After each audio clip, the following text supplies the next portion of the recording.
Not a flicker of anger, not a trace of surprise.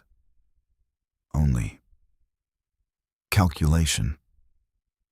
As if he were measuring the exact weight of her words and deciding how much they were worth. The silence stretched thick and dangerous. Then the elderly Lord Chancellor cleared his throat and spoke, his voice trembling slightly. "Miss Hale, your accusation is grave.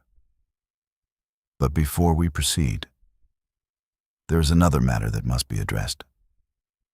He lifted an old yellowed document sealed with black wax. The last will and testament of the late Duke Reginald Blackwood has just been revealed. It states that his grandson, Elias Blackwood, must marry within 60 days, or forfeit the entire Blackwood fortune to his younger brother, Lord Marcus Blackwood. A second louder wave of shock swept the room. Victoria's breath caught. 60 days she had come here for justice, for revenge, for the truth about how her father had been driven to ruin and suicide by the Blackwood family's ruthless schemes. She had never expected this. From across the room, Elias's gaze never left her face.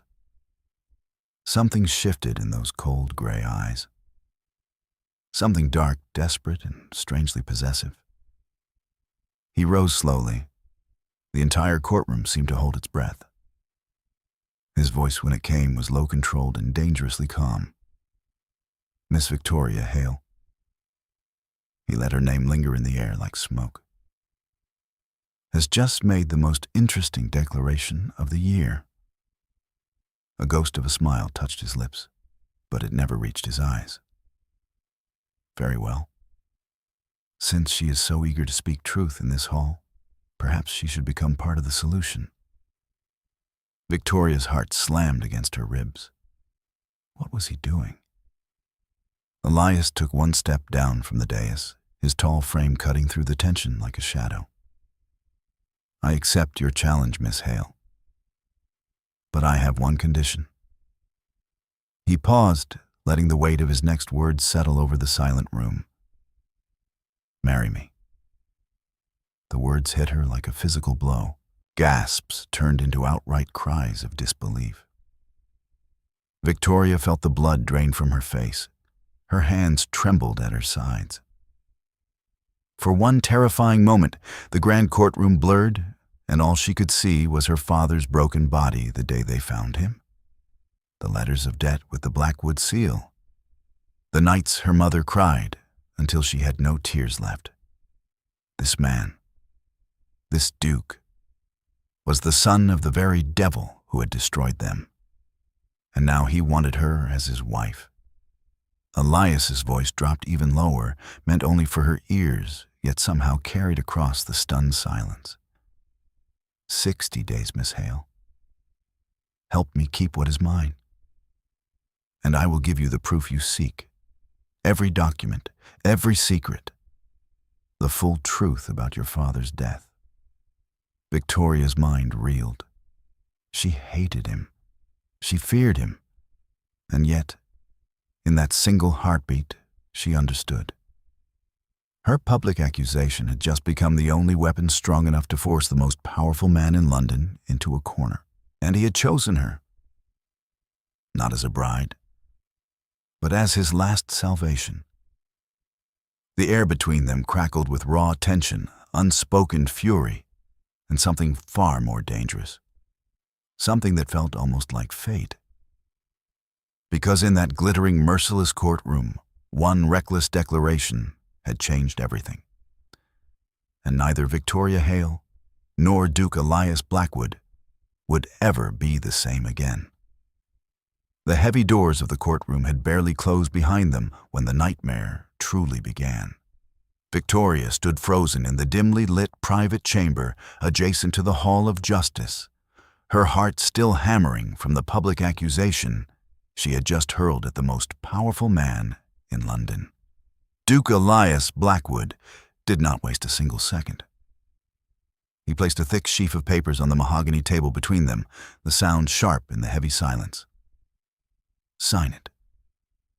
His voice was low-controlled, ice wrapped in velvet. Victoria stared at the document. The marriage contract, cold, merciless, and terrifyingly precise. "You will become my Duchess for exactly 60 days, Elias continued, his steel-gray eyes never leaving her face. "In return, I will bury every accusation against your family. The debts, the scandals, the whispers that drove your father to his grave. They disappear. Forever." He leaned forward slightly, the candlelight carving sharp shadows across his jaw. "But if you refuse, I will let the wolves tear your name apart, and your mother and little brother will starve in the streets within a month." Victoria's hands trembled as she gripped the edge of the table. Memories crashed over her, her father's lifeless body hanging from the rafter, her mother's endless silent tears, her 10-year-old brother clutching her skirt and asking why Papa wasn't coming home. She hated this man. She hated the calm way he spoke of destroying what was left of her family. And yet, she had no choice. Later that evening, in the soft glow of her modest drawing room, Victoria sat across from her only true friend, Miss Amelia Grant. Amelia took her cold hands, her voice gentle but urgent. "Victoria, you cannot fight him with nothing in your hands. Your mother is ill. Your brother is so young. Sign the contract. Become his Duchess for 60 days. Use that time to find the truth. Then walk away richer and free." Victoria closed her eyes, tears burning behind her lids. "I will be selling my soul, Amelia."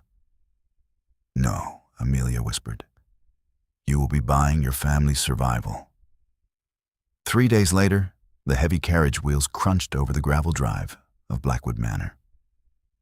Victoria stepped out into the cold evening air and stared up at the towering stone mansion. It was breathtaking marble columns gleaming under moonlight, vast gardens stretching into darkness, every window glowing with golden light. But to her, it felt like stepping into a beautiful cage. A butler led her inside. The entrance hall was so grand it made her dizzy. Crystal chandeliers, portraits of cold-eyed ancestors staring down in judgment. And there, waiting at the foot of the grand staircase, stood Elias Blackwood. He wore black evening attire that made him look even taller, even more untouchable. His expression was unreadable. "Welcome to your new home, Duchess." The word felt like a brand on her skin. That first night, they dined alone in a long dining room that could seat 40. The silence was suffocating. Victoria finally spoke, her voice shaking with barely contained fury. "How can you sleep at night knowing your family destroyed mine?" Elias set down his wineglass slowly. "I sleep because I have no other choice. Just as you now have none." Their eyes met across the candlelit table. Every evening after that became a battlefield wrapped in silk and silver. They argued in the library, in the drawing room, even while walking the moonlit gardens. Victoria threw accusations like weapons. Elias parried with cold logic and hidden pain he refused to name. One night after yet another heated exchange, Victoria fled to the East Wing corridor, trying to catch her breath. That was when she overheard it. Lady Beatrice Harrington, Elias's elegant silver-haired aunt, speaking in a low, venomous whisper to a servant. "Make sure the girl feels unwelcome. Plant doubts. If this ridiculous marriage proceeds, everything we have built will crumble. Lord Marcus must inherit. Do whatever is necessary." Victoria pressed herself against the wall, heart pounding. They were already trying to destroy her, from inside the house. And then there was Lord Marcus Blackwood. She caught glimpses of him, tall, charming smile that never reached his eyes, always watching her with thinly veiled hatred whenever Elias was not present. He cornered her once in the portrait gallery, his voice smooth as poisoned honey. Careful little merchant girl, little merchant. My brother collects beautiful things, then breaks them when he grows bored. Victoria felt the walls of Blackwood Manor closing in. Every luxury reminded her she was a prisoner. Every kind gesture from the staff felt like a trap. Yet, in the quiet moments when Elias thought she wasn't looking, she began to see cracks in his armor, the way his shoulders tensed when anyone mentioned his father. The brief flicker of something almost human in his eyes when he watched her argue back instead of cowering. He was not merely cold. He was broken, and that terrified her more than his power ever could. Because deep down, beneath layers of rage and grief, a dangerous question had begun to whisper in Victoria's heart. What if the man she hated most was also the only person who truly understood what it meant to be trapped by the past? The tension coiled tighter with every passing day. 60 days.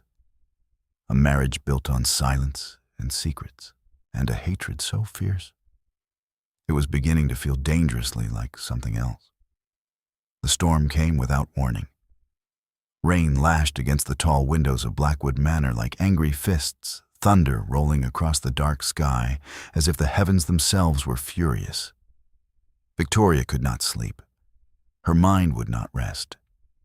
Barefoot in her nightgown, she slipped down the long corridor toward the library, seeking only a book. Anything to quiet the storm inside her own chest. Lightning flashed, illuminating rows of ancient, leather-bound volumes. She reached for a heavy book on the top shelf, but her fingers brushed against something else, a small, hidden wooden box tucked behind the volumes. It was old, dust-covered, forgotten. With trembling hands, she opened it. Inside lay a bundle of yellowed letters tied with a black ribbon. The first letter she unfolded made her blood run cold. It was from her father, written in his familiar shaky handwriting only days before he died. My dearest Victoria, if you are reading this, I am already gone. The Duke Elias's father trapped me in debts I could never repay.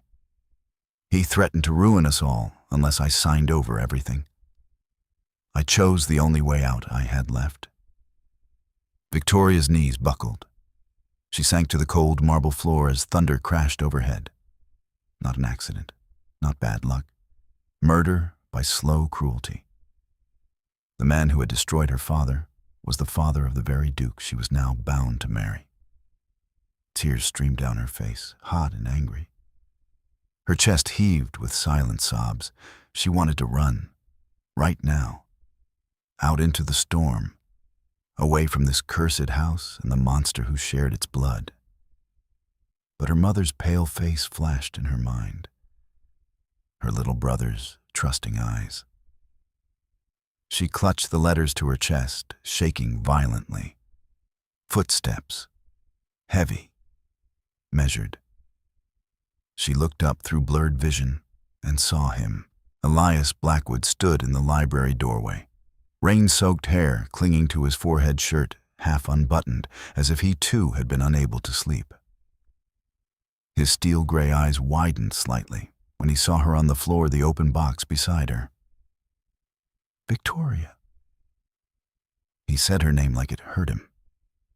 She scrambled to her feet, letters still crushed in her fist. You knew, she cried, voice breaking. All this time, you knew what your father did to mine. Elias did not deny it. He stepped closer slowly, as if approaching a wounded animal. I knew, he said quietly. But I was only 14 when it happened, a boy watching his father destroy lives the way other men collect art. Lightning illuminated his face, revealing lines of exhaustion and something deeper. Something raw. My father was a tyrant, he continued, voice low and rough. He controlled every breath I took, every choice, every feeling. He broke my mother. He tried to break me. When he died, I thought I had finally escaped. He looked at the letters in her hand, pain flickering across his usually impassive face. I never wanted this contract, Victoria. But Marcus would destroy everything my grandfather built. And when you stood in that courtroom, accusing me so bravely, I saw the only woman strong enough to stand beside me against him. Victoria's breath came in shallow gasps. She wanted to hate him. She needed to hate him. But in that moment, she saw at the cracks she had only glimpsed before. The boy who had grown up in the same house of fear. The man carrying scars as deep as her own. A soft knock sounded at the library door. Miss Amelia Grant slipped inside, cloak dripping from the rain, eyes wide with worry. She had risked everything to come in secret after receiving Victoria's desperate note. Victoria. Amelia crossed the room and pulled her into a tight embrace. I came as soon as I could. She glanced at Elias, then back at her friend. Hate can eat you alive, my dear. I've seen it destroy better women than us. You have every right to your pain. But don't let it blind you to the truth standing right in front of you. Amelia's gentle words hung in the charged air. Victoria looked at Elias again. He stood perfectly still, but his hands were clenched at his sides, as if he was fighting not to reach for her. For the first time, his voice cracked. Victoria. He spoke her name like a plea. Low, hoarse, stripped of every title and every shield. I know I am the last man on earth you should trust. But tonight, I am not the Duke. I am only a man who has spent his whole life suffocating under the same weight you carry. Thunder rolled again, softer now. Victoria felt something inside her chest shift. Painful, terrifying, and impossibly tender. The marriage was no longer just a cold contract written on paper. It had become something far more dangerous. A silent war between two broken souls, each searching for a way to survive the scars of the past. And in the eye of the storm, for one fragile heartbeat, Victoria wondered if healing could ever begin in the arms of the enemy. Only 10 days remained. The weight of those final days pressed down on Blackwood Manor like an invisible storm. Victoria stood at the tall window of the morning room, watching rain trace slow paths down the glass when the first blow fell. A scandal sheet had been delivered that morning, and within hours it spread through London like poison. Lord Marcus Blackwood had struck. The article accused her in bold, cruel letters, "Merchant's daughter uses deception to trap the Duke." A calculated hunt for fortune and title. False documents, forged letters, whispers that she had seduced Elias with cunning lies.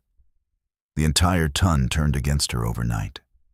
Doors that had begun to open now slammed shut. Invitations vanished. Even Reverend Hayes came to the manor in person, his kind face heavy with concern. "My child," he said gently, taking her hands, "you must protect what is left of your reputation. Sign the papers. Take the settlement. Walk away before this fire consumes you completely." Victoria felt the floor tilt beneath her feet.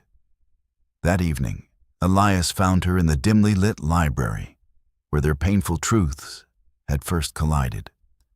He held the divorce papers in his hand, crisp official, waiting only for her signature. A large sum of money had been promised if she agreed to disappear quietly. "Take it," he said, voice rough. "Save yourself, Victoria. I will not force you to burn with me." She stared at the documents, tears blurring the ink. Memories flooded her, her mother's frail smile, her little brother's laughter. The nights she had promised them she would make things right. But walking away now meant losing everything, including the fragile, terrifying thing growing between her and the man standing before her. "I don't know what to do anymore." she whispered, voice breaking. Every path leads to ruin. Elias was silent for a long moment. Then slowly, powerfully, the Duke of Blackwood did something no one had ever seen. He knelt, right there on the cold library floor before her, not as a powerful peer of the realm, not as the cold, untouchable Duke, but as a man raw, exposed, trembling with the weight of 35 lonely years. Victoria. His voice was hoarse, stripped of every defense. I've spent my entire life behind walls of steel and stone. No one has ever loved me without wanting something in return. Not my father, not my aunt, not even the women who smiled at my title. He looked up at her gray eyes shining with unshed pain. You crashed into my world like a storm I never asked for. You challenged me. You hated me, and somehow, you made me want to be better than the monster I was raised to become. His hands clenched on his thighs, as if he feared he might reach for her and never let go. I am begging you now, not as your husband by contract, but as a man who has finally found something real. Stay. Fight with me, even if we lose everything. Victoria's breath caught. Her heart twisted so sharply she thought it might break. In that moment, the hatred she had carried for so long felt paper thin, ready to tear at the slightest touch. Before she could answer, the library door opened softly. Miss Amelia Grant entered, followed by Mr. Samuel Reed, the honest lawyer who had quietly worked behind the scenes for weeks. Amelia's eyes were bright with determination.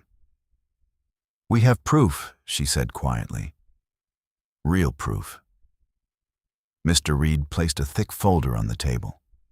Letters, bank records, witness statements from servants long silenced by fear. All of it pointed to one undeniable truth. It was Elias's father, who had deliberately driven Victoria's father into ruin and despair. Not accident, not fate, but calculated cruelty. The room fell deathly still. Victoria stared at the documents, then at Elias still kneeling before her. The final wall inside her heart cracked wide open. Thirst for revenge, and the fragile, terrifying pull toward love suddenly stood only a breath apart. One choice, one fragile thread. And in that trembling silence, Victoria realized the most dangerous truth of all.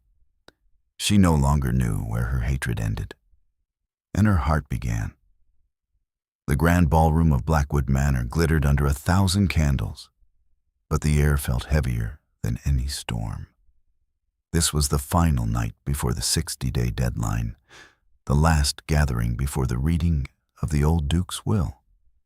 Every important face in London society had come eager for blood or triumph. Victoria stood near the tall marble columns, heart pounding so loudly she feared the entire room could hear it. Her emerald gown felt like armor and chains at the same time. Then Elias stepped forward. The room fell into a hush as the Duke of Blackwood raised his hand, silencing the orchestra with a single gesture. He looked every inch the powerful lord, until his eyes found hers across the sea of silk and jewels. His voice, when it came, was steady, deep, and carried to every corner of the ballroom. "Tonight I stand before you not to announce an inheritance, but to end a lie." Gasps rippled through the crowd. "I release myself from every clause of the marriage contract. There will be no forced union for the sake of fortune." He paused, letting the words sink in like stones into still water. "I choose Victoria Hale, not as a solution to save my legacy, but because I love her." The silence was absolute. I love the woman who had the courage to stand in a courtroom and demand justice when the world told her to stay silent. She has challenged every wall I built around my heart. And somehow, she has begun to heal the wounds I thought would never close. Victoria's breath caught. Tears burned in her eyes as memories flooded her the courtroom, and the stormy library the night he knelt before her, broken and bare. Elias turned fully toward her, his steel-gray eyes soft, with something she had never seen in him before complete surrender. "Victoria, if you will still have me, I offer you not a title or a fortune, but a heart that finally knows how to love." For one trembling moment, the entire ballroom disappeared. She saw only him, the man who had once been her enemy, now standing vulnerable before the world for her sake. Slowly, Victoria walked toward him. Her steps measured her hands, shaking. When she reached him, she placed her palm against his chest, feeling the wild beat of his heart beneath her fingers. "I choose you too," she whispered, voice breaking with emotion. Not the Duke, but the man who dared to kneel. A single tear slipped down her cheek as he pulled her gently into his arms. The room erupted, some in applause, many in shocked whispers. But the real reckoning had only just begun.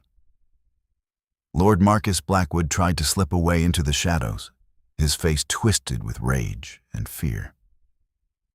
He did not get far. Mr. Samuel Reed stepped forward with calm authority, presenting the irrefutable evidence before the gathered peers. The forged documents, the bribes, the cruel schemes Marcus had used to destroy lives, including Victoria's father. Marcus was exposed. By morning, he would be forced to leave England in disgrace, never to return. Lady Beatrice Harrington stood frozen near the fireplace, her elegant face pale. For the first time, the proud woman lowered her eyes in silent defeat, understanding that the power of genuine love had proven stronger than decades of manipulation. At the edge of the ballroom, Victor Harper and Grace Harper watched their daughter with tears in their eyes. Victor's hand trembled as he held his wife's. They had come expecting scandal. Instead, they witnessed their daughter not only restore their family's honor, but find a love deeper than any title or fortune could provide. 18 months later, soft morning light filtered through the tall windows of Blackwood Manor. Lena Harper, once known as Victoria Hale, stood on the terrace overlooking the gardens, cradling their infant son in her arms. The baby cooed softly against her shoulder, tiny fingers wrapped around her necklace. Ryan Caldwell, Elias, stepped behind her, wrapping his strong arms around both of them. He pressed a gentle kiss to her temple, his voice low and warm with wonder. "Look at them. Look." Across the lawn, Eleanor Caldwell, his mother, walked slowly with their little boy's chubby hand in hers, guiding his first unsteady steps through the flowers. Lena smiled, leaning back against her husband's chest. The same manner that had once felt like a cold prison now echoed with laughter and life.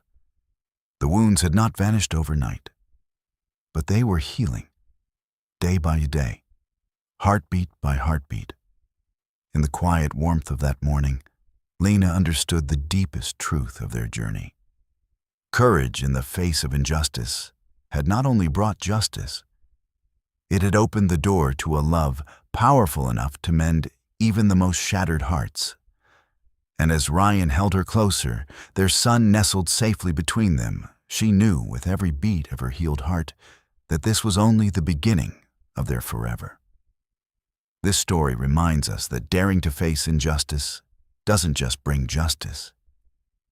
It opens the door to the deepest healing and the most unexpected love we will ever know. Finally, let me send my deep thanks to you. Thank you for giving your time to this story. Some journeys shape us, and we hope this one left a mark on your heart. There are more paths ahead, more legends of love, hardship, and redemption beneath the western sky. Please subscribe, leave your thoughts, and travel with us once again. Thank you, and God bless. Aviso legal. Disclaimer. The stories presented here are creative expressions and may mix historical inspiration with dramatized scenes. AI tools contribute to some elements of voice imagery and structure, but every published story is refined by editors and creators to ensure authentic emotional impact. We honor YouTube's policies and do not generate deceptive likenesses or artificial depictions of real people. All audiovisual components are legally licensed. Any use, redistribution, or alteration of this content must be granted through written consent. Your presence here means a lot.